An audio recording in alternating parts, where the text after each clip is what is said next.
Hello students, today's topic is Betatron. Betatron is an accelerator which is used to accelerate electrons. Betatron can accelerate electrons to energy range of about 300 mega electron volt. In our previous lecture, we had discussed about cyclotron, and one of the main limitation of cyclotron is that it is not able to accelerate electrons which are light charged particles. As we have discussed in cyclotron, as the velocity of charged particle increases, correspondingly there is a variation in the mass of particle. So in case of electrons goes quickly out of step with the oscillating electric field, and this limitation is resolved by the Betatron. So Betatron is a device which is used to speed up electrons to extremely high energies with the help of changing magnetic field. In Betatron, the electric field is totally eliminated and the electrons are accelerated by induced EMF caused by rapidly changing magnetic field. And also in case of Betatron, charged particle traverse circular orbit of constant radius instead of spiral path as in case of cyclotron.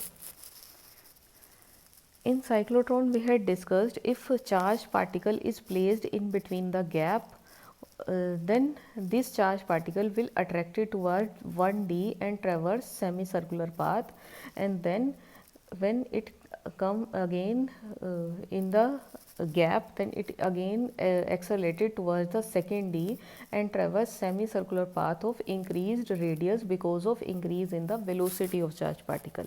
So in this way, in case of cyclotron, this charged particle traverse spiral path. But in case of cyclotron, electron traverse circular orbit of constant radius. So before discussing about the working, let's see the construction of this device. Betatron consists of highly evacuated angular tube which is known as donut chamber. As you can see here, this is the donut chamber. आप donut chamber की shape को cycle में जो tube होती है उस tube की जो शेप है, that shape is the donut shape.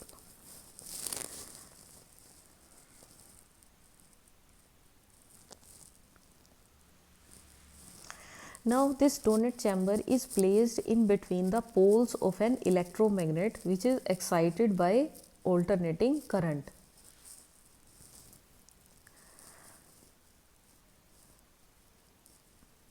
And further, the electrons are produced by the electron gun and are injected into the donut chamber. See here, this filament, when this filament is heat up, then it produces electrons, and these electrons are further injected inside the donut chamber at a particular time when magnetic field is increasing from 0 to maximum value. Now after traversing the half quarter cycle, then these moving electrons are extracted from the device and are allowed to hit on the target that further produce X-rays. So this is about the construction of Betatron. I have collected some of the images of Betatron so that you can easily imagine the structure of this device. This is Betatron. As you can see here, from this side electrons are ejected inside this donut shaped structure, and after traversing half quarter cycle, this accelerated electrons are extracted from chamber and are allowed to hit on the target that further produces high energy radiations.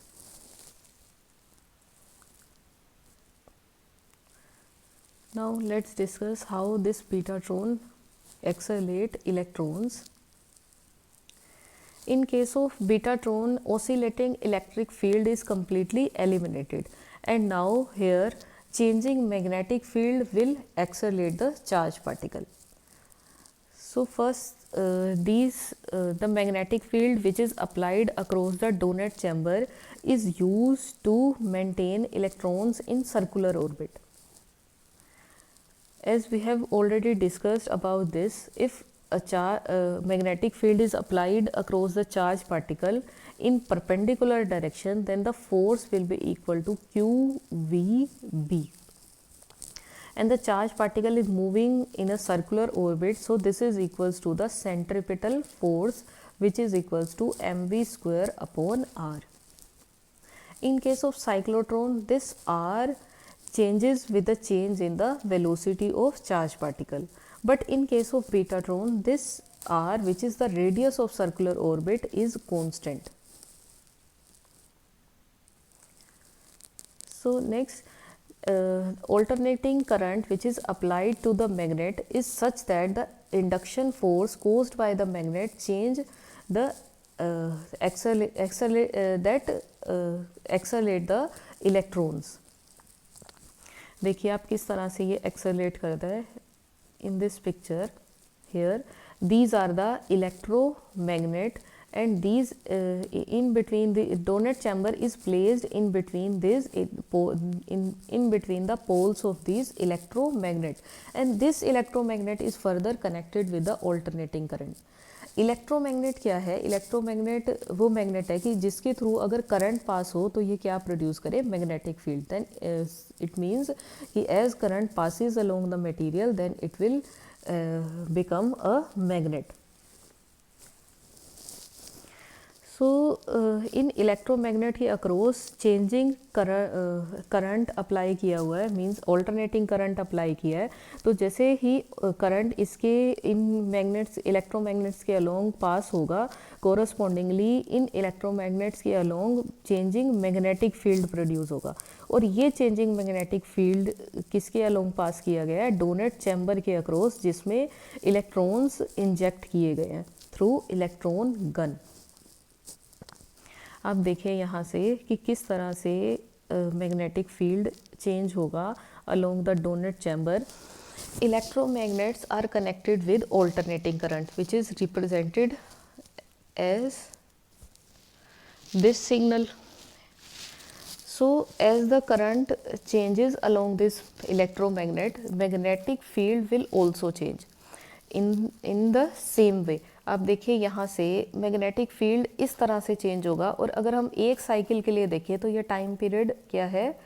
ये एक complete एक cycle का time period क्या है? T time period है. तो आप इस सिग्नल में देखिए, अगर ये यहाँ तक क्या है? ये t/4 मीन्स ये क्या है? क्वार्टर साइकिल है. मीन्स t/4 टाइम के लिए जो मैग्नेटिक फील्ड है, ये मैग्नेटिक फील्ड किस तरह से चेंज होगा? This will change from 0 to maximum value. Clear? अगर मैग्नेट इन इलेक्ट्रोमैग्नेट्स के अक्रॉस करंट पास होगा, ऑल्टरनेटिंग करंट, तो ऑल्टरनेटिंग करंट के कोरस्पॉन्डिंग मैग्नेटिक फील्ड किस तरह से चेंज होगा? आप यहाँ से देखिए, एक कंप्लीट साइकिल का जो टाइम पीरियड है वो क्या है? टी टाइम पीरियड है. तो इस t/4 टाइम के लिए magnetic field 0 to maximum value increase होगा. इसका मतलब क्या है? यहाँ जो डोनट चैम्बर के अक्रॉस ये इलेक्ट्रोमैग्नेट के थ्रू मैग्नेटिक फील्ड पास किया गया है, अगर ये मैग्नेटिक फील्ड टाइम के साथ चेंज होगा, तो इस चेंजिंग मैग्नेटिक फील्ड के कारण इस डोनट चैम्बर के अक्रॉस ईएमएफ इंड्यूस होगा, और इस इंड्यूस्ड ईएमएफ की वजह से ये जो इलेक्ट्रॉन रिवॉल्व कर रहे हैं सर्कुलर ऑर्बिट में, ये इलेक्ट्रॉन्स क्या हो जाएंगे? स्पीड अप हो जाएंगे. So in this way, these electrons are accelerated inside the betatron.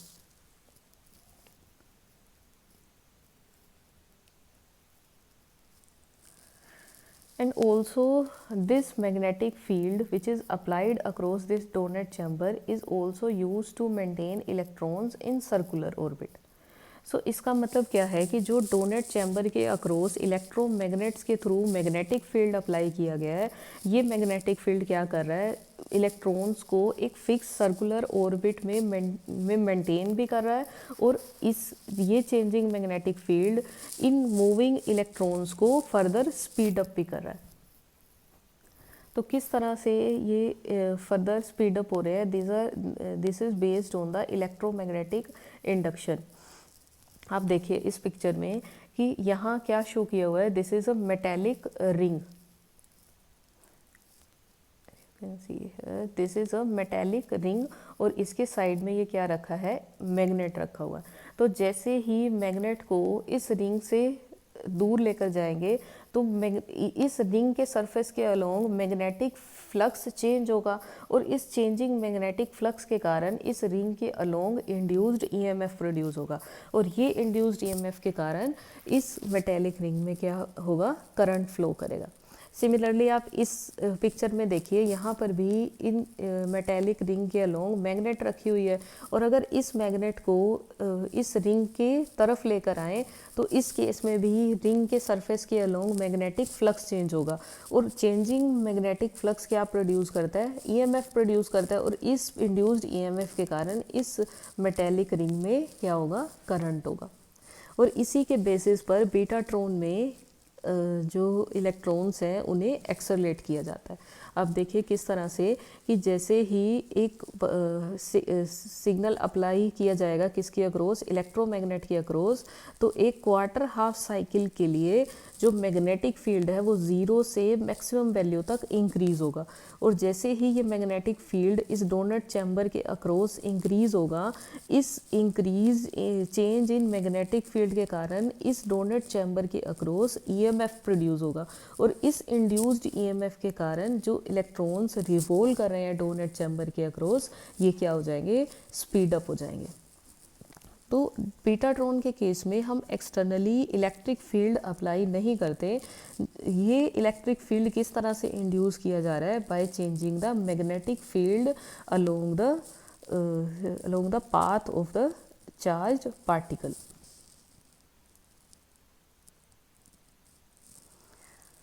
So electron which are circling inside a circular orbit and are subjected along the magnetic field. So as the magnetic field intensity is increased from Faraday's law, there will be circling lines of electric field which further accelerate the electrons. So in this way betatron works and accelerate these light charged particles.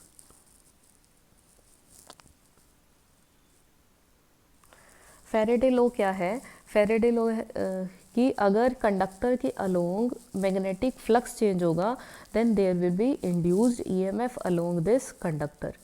और किस तरह से आप देखिए यहाँ से, if phi B क्या है, मैग्नेटिक फ्लक्स, तो इस चेंजिंग मैग्नेटिक फ्लक्स के कारण कंडक्टर के अलोंग क्या प्रोड्यूस होगा, ईएमएफ, इस कंडक्टर के अलोंग ईएमएफ इंड्यूस होगा, और इस इंड्यूस्ड ईएमएफ के कारण जो इलेक्ट्रॉन्स रिवॉल्व कर रहे हैं डोनट चैम्बर में वो फर्दर क्या हो जाते हैं, स्पीड अप हो जाते हैं।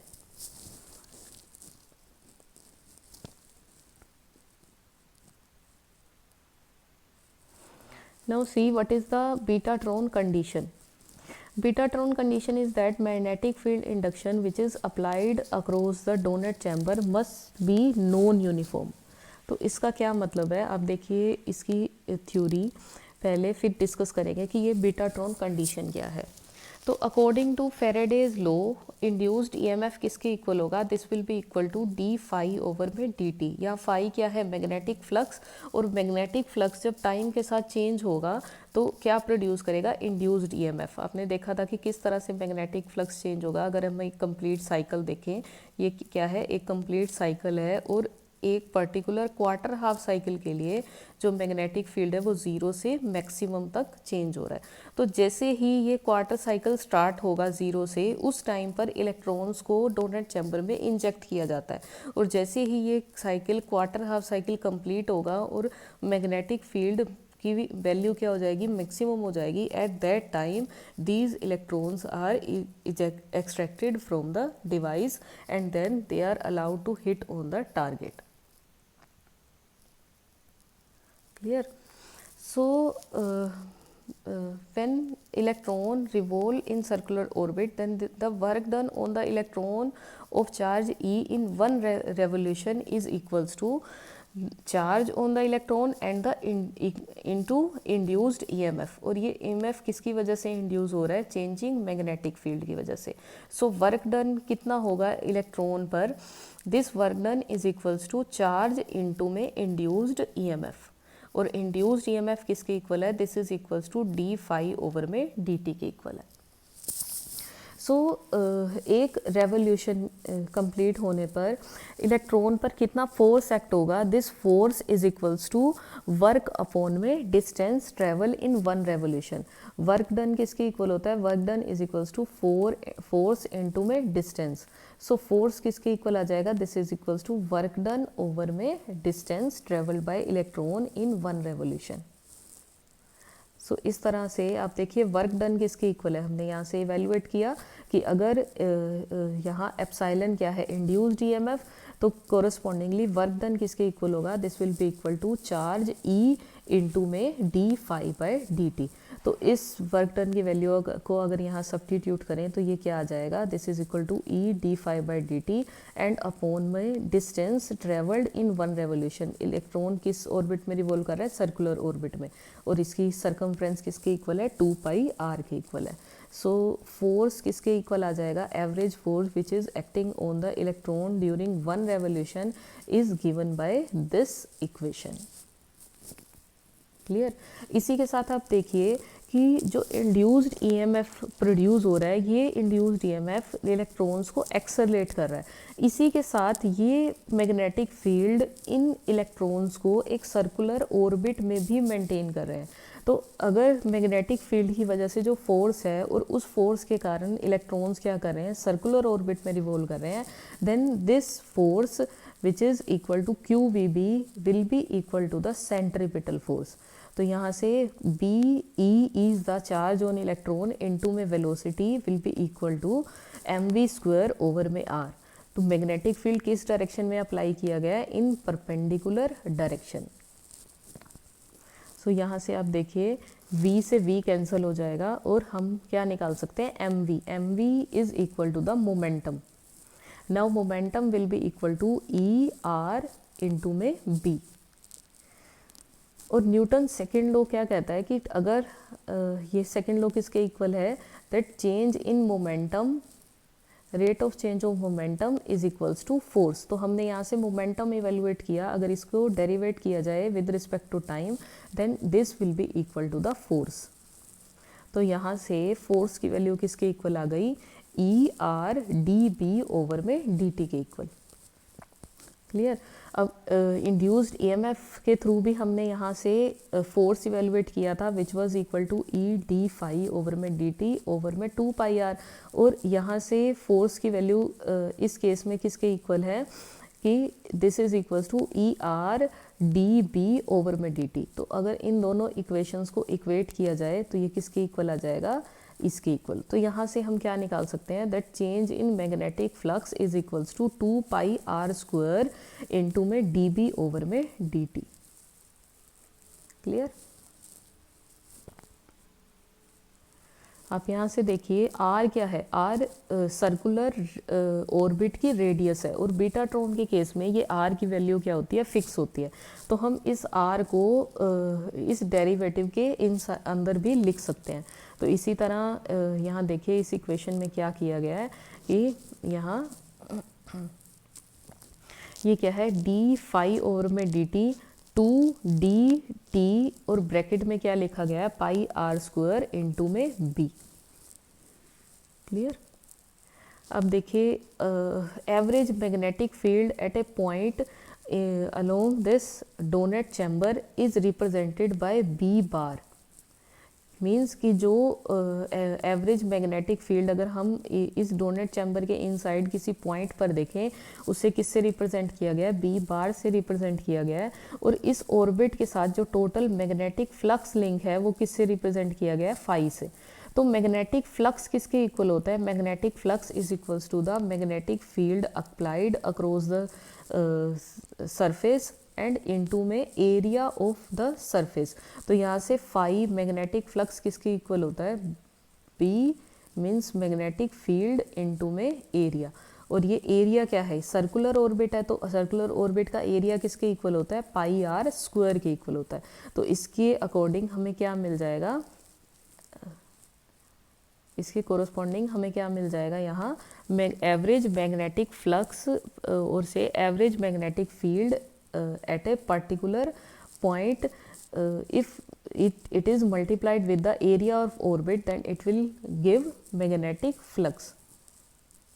तो यहाँ से फाई की वैल्यू किसकी इक्वल आ गई, this phi is equals to pi r square into b बार।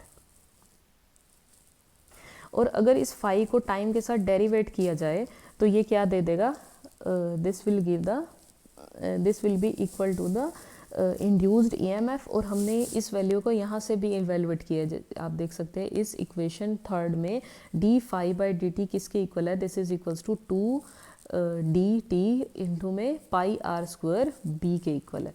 तो इन दोनों इक्वेशंस को अगर इक्वेट किया जाए तो यहाँ से आप देखिए ये किसके इक्वल आ जाएगा, b bar is the twice of b. इसका क्या मतलब है, it means the rate of change of magnetic flux within the orbit of radius r is always twice that it would have been if magnetic field intensity were uniform throughout the orbit. That is, the average magnetic field over the space enclosed by orbit is twice the magnetic field at the orbit।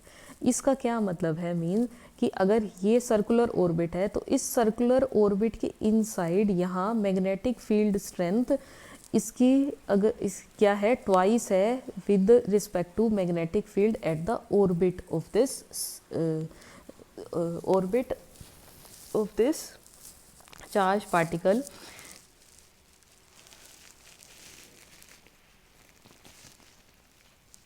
आप इस condition को इस तरह से भी समझ सकते हैं, इस पिक्चर की हेल्प से देखिए कि किस तरह से नॉन यूनिफॉर्म मैग्नेटिक फील्ड के थ्रू चार्ज पार्टिकल को एक्सेलरेट किया गया है। देखिए यहाँ से ये सर्कुलर ऑर्बिट शो किया गया है which is the path of electron. और अगर टॉप व्यू देखा जाए तो जो मैग्नेटिक फील्ड अप्लाई किया गया है किसके अक्रॉस, डोनट चैम्बर के अक्रॉस, वो इस तरह से एडजस्ट किया गया है कि अगर ये सर्कुलर ऑर्बिट है तो इसके इनसाइड मैग्नेटिक फील्ड स्ट्रेंथ ज़्यादा हो in comparison with the magnetic field strength at the orbit.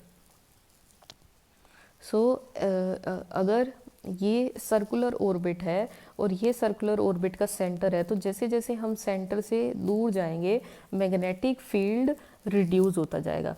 तो ये क्या है, this is the betatron condition through which these particles means electrons are accelerated. आप देखिए इस कंडीशन को अचीव करने के लिए जो इलेक्ट्रोमैग्नेट्स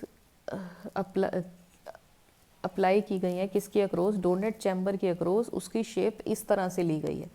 मीन्स ये शेप किस तरह से है, कुछ इस तरह से शेप ली गई है कि इलेक्ट्रोमैग्नेट इस तरह से भी ली जा सकती थी जैसे आपने किस में देखा था, साइक्लोट्रॉन के केस में। बट बीटाट्रॉन के केस में ये पर्टिकुलर शेप चूज़ की गई है to achieve betatron condition. Betatron condition क्या है कि अगर ये डोनट चैम्बर है इस तरह से, यहाँ ये इलेक्ट्रॉन इस सर्कुलर ऑर्बिट में रिवॉल्व कर रहा है, तो अगर हम इस सेंटर पॉइंट पे देखें तो सेंटर पॉइंट में मैग्नेटिक फील्ड इंटेंसिटी क्या है, ट्वाइस है as compare to the magnetic field at the orbit of this orbit of this electron. So this is the betatron condition through which these light charge particle are speed up inside the donut chamber.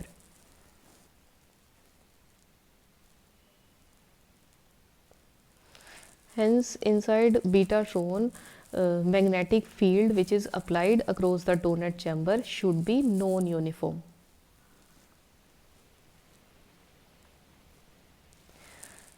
So this is all about the working of betatron. Thank you students.